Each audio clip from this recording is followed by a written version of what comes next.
I tried to do blue eyeshadow like what me and Goth has in X, but I kind of just look patriotic.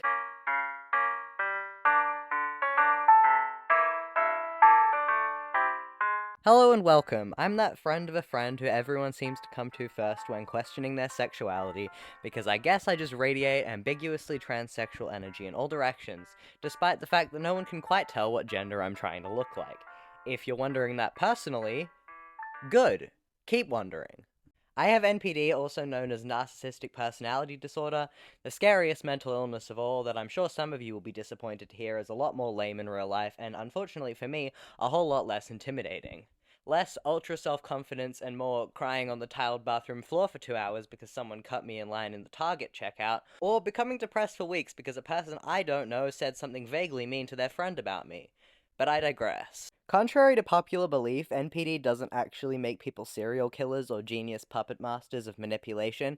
It kind of just makes you feel like someone's got a tight grip on and is aggressively twisting your balls whenever you try to be emotionally vulnerable. Yet another case of pop culture and the internet making lame shit sound way cooler than it actually is, and another reason why that kid you went to middle school with, who used to brag about how a BuzzFeed quiz once diagnosed him with a psychopathic personality, probably isn't actually as cool and edgy as he thought he was. Spoiler alert, ASPD also isn't as aesthetic and goth as the movies would lead you to believe. Apologies to any self-diagnosed 14-year-old psychopaths whose dreams I'm about to crush, but one of my friends is a psychopath and she writes Homestuck fanfiction. As much as I would probably like to avoid becoming the guy who talks about being a pathological narcissist online, and as much as I don't really want my NPD to become a key aspect of my creative branding as an artist, it seems to be something I keep coming back to talking about in my writing and my videos, which I guess makes sense. Having NPD shapes how I experience the world in the same way as being a lanky autistic transvestite shapes how I experience the world, and I also have the kind of monkey brain where if I see a character who's remotely like me in a piece of cinema, I need to drop everything I'm doing and declare to the world that I found an object of self-identification in my newest source of cranial stimulation. Thus, we arrive at the point of this video, the 2022 horror movie Pearl, and its titular protagonist, a girl who did nothing wrong whatsoever and is completely normal. Fun fact about me, if you even care, is that I adore the horror genre, and while in serious contexts I tend more towards subtle psychological horror because I'm pretentious, I'm also known to occasionally flirt with more traditional types of horror, especially when they're camp and involve bitter and deranged women with homicidal tendencies. Luckily, my mother and I share my appreciation for obnoxiously overanalyzing cinematic symbolism. She is a university English teacher, and since I was a little kid, I've been attending her lectures and classes, which I believe contributed in no small part to the deplorable abomination with many opinions that you see before you today. My mother and I also have quite similar tastes, and since we both enjoy camp horror and aesthetically old-timey movies, Pearl seemed a perfect piece of entertainment to devote an hour or two to watching and discussing. We'd watched X, the movie to which Pearl was a prequel a few weeks earlier and enjoyed it, so it seemed the obvious choice on an evening when we were both home alone together with nothing to do. From what I'd seen of and heard about the film, as well as just my familiarity with the horror genre overall, I was not at all surprised when our girl began exhibiting what were objectively neurodivergent traits.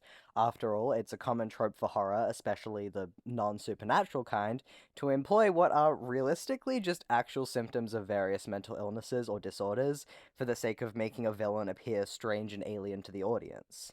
It's all too common for horror movies to include a twist where the supposedly shocking reveal is that the villain secretly had schizophrenia or DID the whole time, or to either code or outright write murderers and violent criminals with ASPD or NPD. While these tropes are annoying and definitely ableist, they're far from infrequent, and as frustrating as they are, they've been present in good horror before, so alone were not enough for me to just write off this movie as cheap ableism. What I did not expect was how much my initial discomfort with Pearl's character would be both affirmed and subverted as the film progressed, in a way that I'd never seen before. As a real life person with NPD who isn't a horror villain or an abstract personification of emotional abuse in a pseudoscientific Facebook meme, to whom murder is not a frequent hobby, I was surprised that I took little to no offense with how Pell's character was handled by the film, and I didn't even have the uncomfortable mixed feelings that I normally do when I inevitably end up relating to these awful characters. In the past, ableist and stereotypical portrayals of particularly cluster B mental disorders have been something that I've had to look past and enjoy art in spite of, But weirdly, in this case, I found Pearl's NPD coding actually contributed to my enjoyment of the film, and today I would like to try and figure out why that was. Before we get into any of that, though, we must establish a baseline understanding of why and how Pearl is coded with NPD for those of us who, I don't know, had normal friends growing up and didn't hyperfixate on the DSM in 7th grade. Losers, am I right?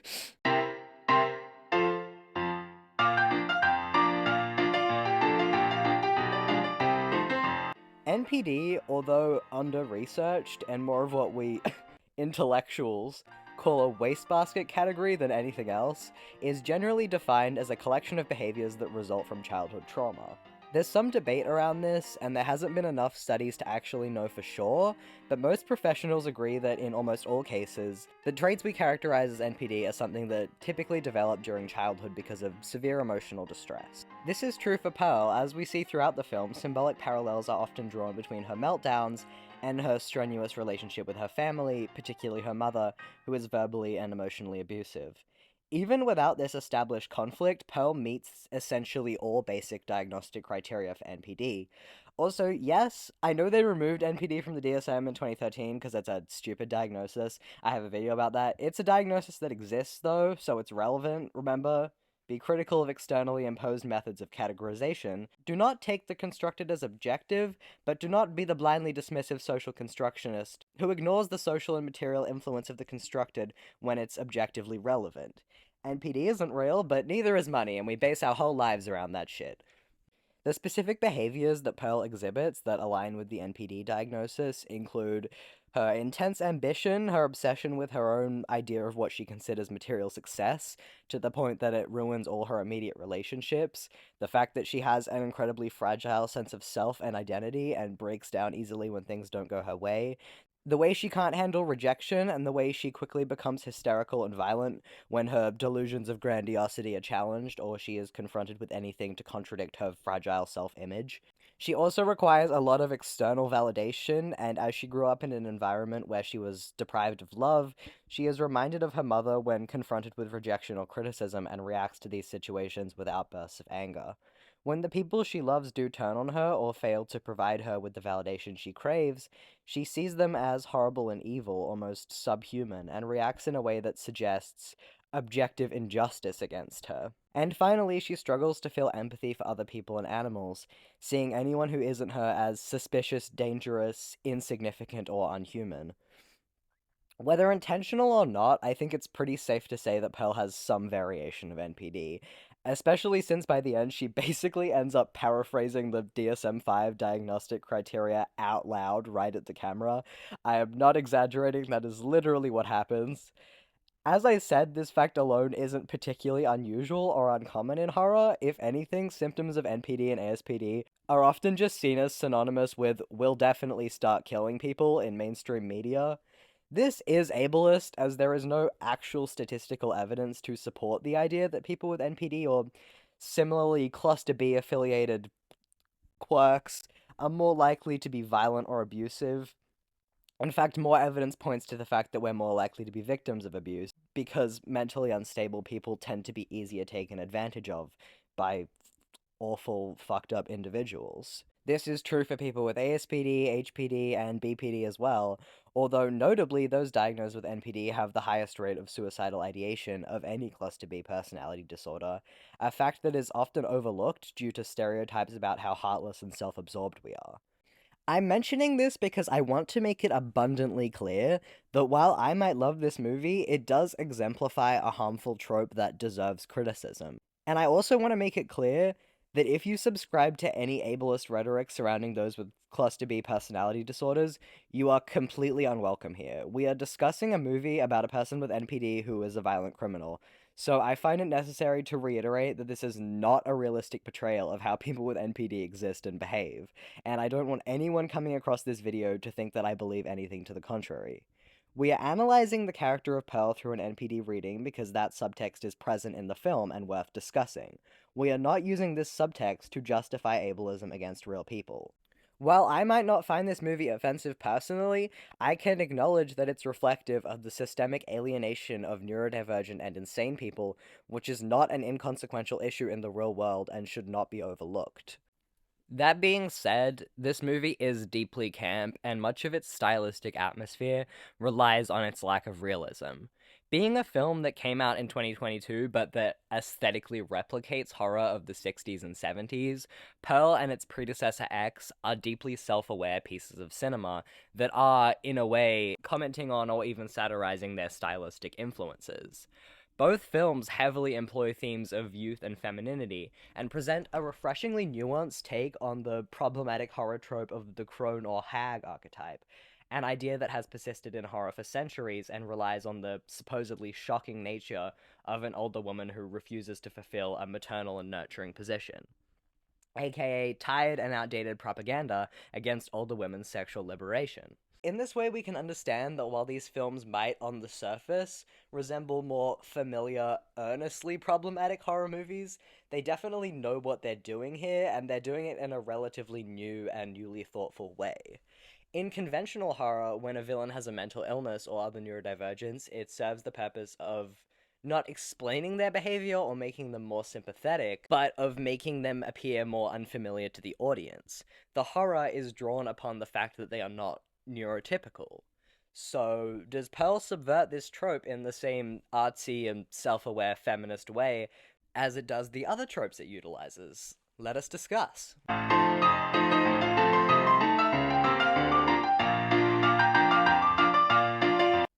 On all immediate levels, Pearl complies with all familiar indicators of an ableist trope, so what makes her feel different to me? I think the main reason Pearl comes across differently and maybe more kindly than your average neurodivergent equals scary horror villain is that the majority of the film is shot and told from her perspective.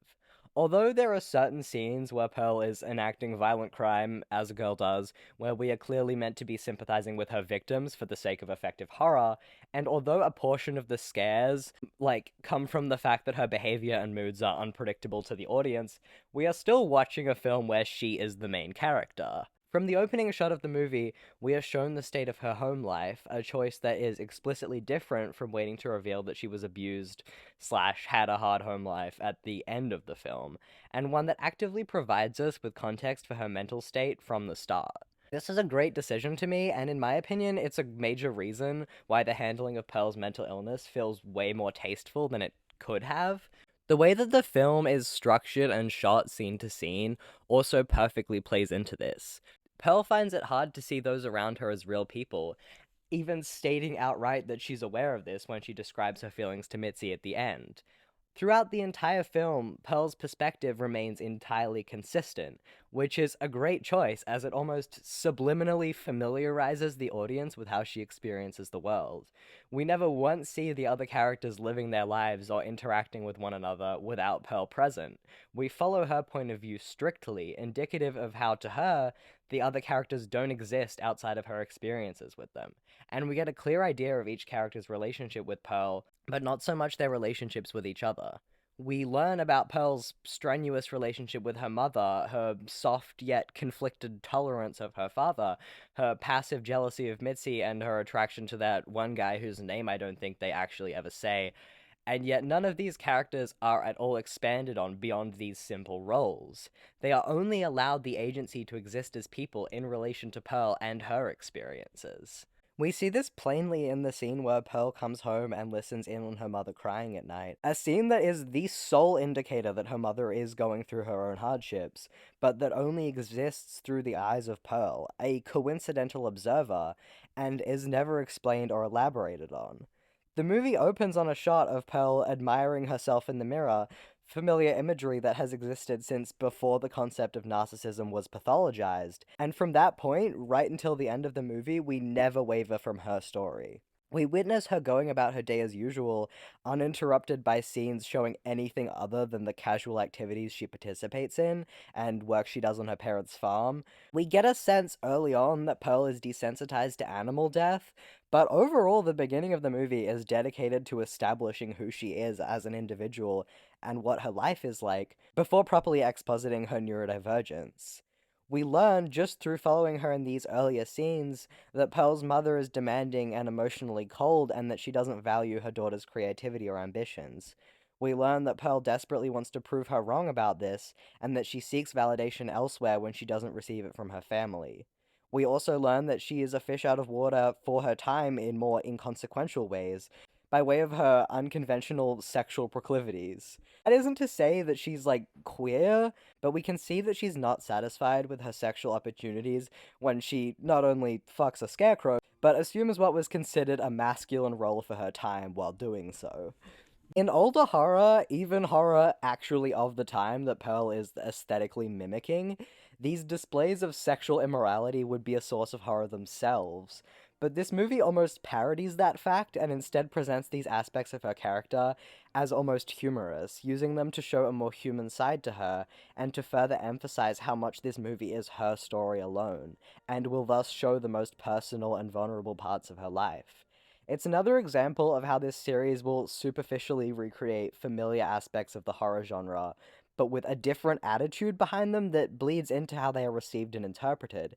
And it's exactly the kind of strange kindness buried in still very effective horror that I feel like not enough people are highlighting in the discussion around these movies. Because of all this exposition, we can understand why she reacts the way she does in the eventual scenes where she does become violent, and instead of taking away from the impact of these scenes, it adds to them.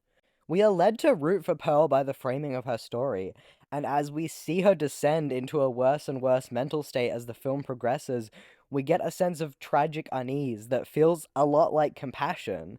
It's precisely because we have such a strong idea of what's going on in Pearl's head that her murders are so impactful. We, as an audience, know that what she's doing isn't a solution, but we can also kind of understand why she thinks it is and what led her here.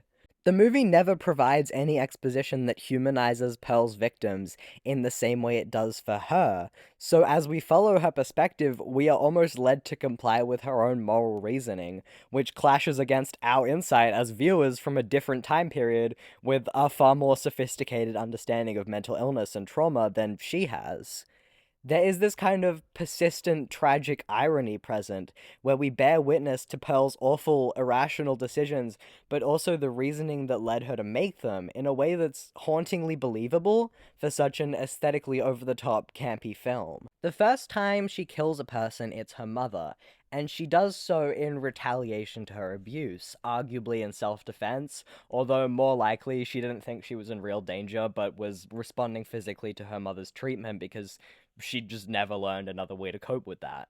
Because this works and stops her mother's abuse, we can assume she internalizes these results and lets that expectation of relief carry into her next murder, her hipster cinema boyfriend.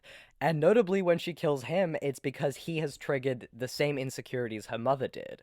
Pearl is aware of the ways in which her mind works differently, and she blames her mother's verbal abuse on her own mental state, because that's how her mother always presented it. Pearl and her family exist in a time with little to no awareness surrounding how mental illness exists and develops, and so when Pearl's mother notices her neurodivergence, she responds with fear and furthers the emotional disconnect between them that is likely actually a major root of the issue. One of the last things Pearl's mother says to her before her death is that she's afraid of her daughter, and this affirms Pearl's deepest insecurities. She resolves to never let others know that she experiences the world the way she does, out of the belief that this will only result in everyone else shunning her the way her mother did. When her picture boy hookup says, "What's the matter with you?" upon noticing her strange behavior, this triggers what's known as a narcissistic collapse, suddenly affronting Pearl with her worst fears and insecurities that she normally relies on the masking of. She is suddenly robbed of the comfort she derives from hiding her true self, and because of this, she feels like she's in a position of vulnerability she's not comfortable with, once again susceptible to a repeat of what happened with her mother. She knows there's something wrong with her mind. However, she's more afraid of how this makes people treat her than the fact itself. The way she responds emotionally to Hipster Boy's remark in this scene is very relatable to me, and it's an emotional progression I have definitely experienced. We see her demeanor change, and she becomes frantic, almost manic, as she tries to reassure her date that there's nothing wrong with her, and she becomes increasingly afraid of him leaving or seeing her differently. She breaks down screaming at him, and when he admits that she's scaring him, drawing an even more explicit parallel with her mother's final moments, she responds in the only way she knows how, by killing him.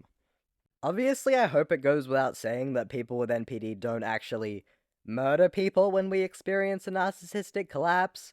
More likely, we go home and cry on the floor for several hours and then refuse to talk to anyone for at least a day.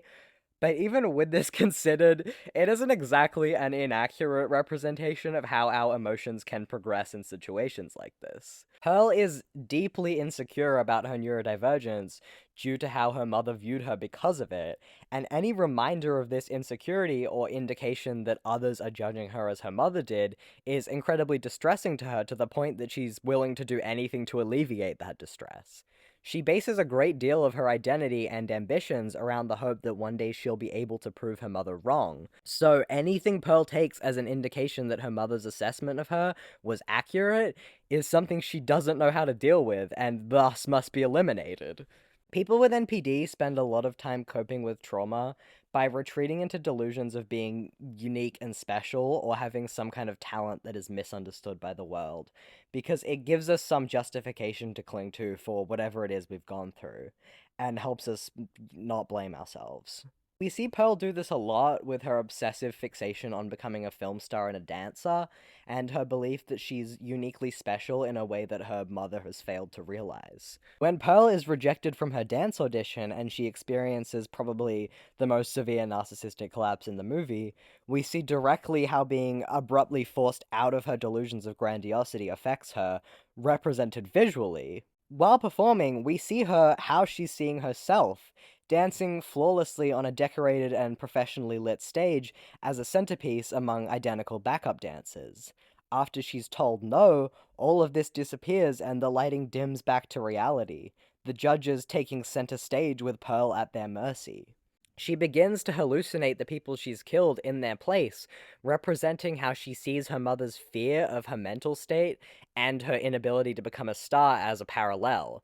Her failure as a dancer affirms all her other insecurities, and her inability to prove her mother wrong in this field indicates to her that her mother was also right to be afraid of her. She no longer has a justification for killing the people she's killed, and once forced to confront reality in such a vulnerable state, she is struck with the true weight of the things she's done, and the fact that by doing them, she actively proved her mother's point, a point that she so desperately wants not to be true. It's an example of something I found myself thinking a lot throughout my viewing of this film, that being that while it is not at all an accurate representation of how people with NPD behave, it is a startlingly accurate representation of how we can often feel, which I think is why I find it really hard to just say it's problematic representation and call it there. This is an experience that I can personally relate to, and I think the fact that this is the one scene where Pearl doesn't respond to rejection with murder makes it all the more powerful. It's realistic. We feel her humiliation because the scene focuses not on a gruesome murder, but on Pearl's emotions alone as she breaks down, becoming a mess that utterly contrasts against the delusional confidence she held moments ago. This is just a scene depicting a girl who is distraught and humiliated, and the reason she doesn't hack the judges to bits or impale them on various farming utensils is that it would be utterly nonsensically out of character for her to do so. This scene perfectly portrays the shame, powerlessness, and despair of a narcissistic collapse in a way that is both consistent and tragically out of place. Pearl has been robbed of all agency and the ability to do anything but cry, and this shows us that this is her true and final breaking point, far better than another murder could. This is the point where she accepts the death of her dreams and resolves herself to remaining on the farm, and she knows that a murdering spree isn't going to fix anything this time. Even when she kills Mitzi after this, she does so with no expression, entirely calmly, as if she's doing so for practicality's sake rather than for her own emotional satisfaction.